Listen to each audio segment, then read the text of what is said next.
Hey guys, today I'm looking at Max the Curse of Brotherhood on the Xbox One. So let's see who should buy it. But 4 years ago, Max and the Magic Marker was released. Now it's a relatively simple platformer that came to pretty much every system under the sun, including phones. The hook was the unique drawing feature that let you draw simple shapes into existence, acting as bridges, platforms and weights to activate seesaws and similar physics-based mechanics. It was unique enough to make the game worth playing and evidently spawned this successor, currently exclusive to the Xbox One. Max, the Curse of Brotherhood, starts with Max's frustration and annoyance at his younger brother Felix. At a whim, he summons the Goblin King, a monster, to take him away through a strange portal. Immediately filled with regret, he follows Felix through and embarks on a rescue mission. Thrusting you into a beautiful and varied world, you're trained in new features right from the start to the end of the game. Even in the penultimate level, you're still discovering new ways to interact. To begin with though, it's just about platform. It's this slow teaching that both encourages new players and keeps the game interesting. The production values seem top-notch, especially when placed next to the original Max game. The voice work is great, music of an excellent quality, and the visuals definitely benefit from being on the Xbox One. Early on, you'll get access to your Magic Marker, which allows you to interact with the environment in different ways. Holding RT reveals it, and like some childish alternative to a mouse cursor, you simply move it to what you want to trigger and hold A. Certain areas allow you to raise platforms, others allow something closer to the original game, like creating vines or tree branches in shapes and positions that will help you progress, like this. Of course, mechanics evolve beyond the original drawing.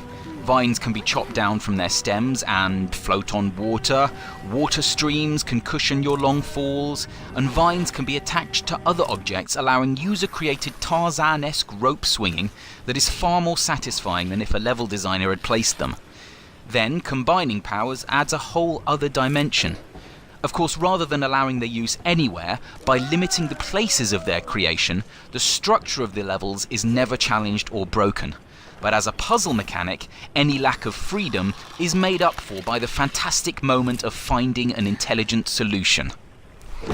While being a puzzle game at heart, there are many segments where you're escaping from something. A hulking beast, or sliding down a tree side trying to avoid falling into chasms or spikes. These sections even have dramatic super slow motion events that allow you to save Max from a fall at the perfect moment. It's always a one-hit kill, which could have been frustrating had the checkpoints not been so forgivingly regular. In almost all cases, when you die, and you will, you'll instantly zip back to just before your mistake, allowing you to try again with the knowledge of what is coming up ahead of you. This has a knock-on effect of allowing some more trap-based level design, intended for you to fail before succeeding. The controls are the same no matter what you're drawing, just depending on what marker you start on, and the simplicity of the game means that most players, new or old, will find it very manageable to approach. So who should buy Max the Curse of Brotherhood? Well, the design is clearly for kids, and the game is accessible enough to easily recommend it to youngsters that perhaps have a bit of cash in their Xbox Live wallet from the holidays. But with some rather clever puzzles and exhilarating chase scenes, don't let the cartoony graphical style put you off if you're a bit older, and up for the enjoyable experience contained within. Max, the Curse of Brotherhood, has taken the drawing mechanic, refined it, and by slightly restricting it, created a much tighter and better designed game.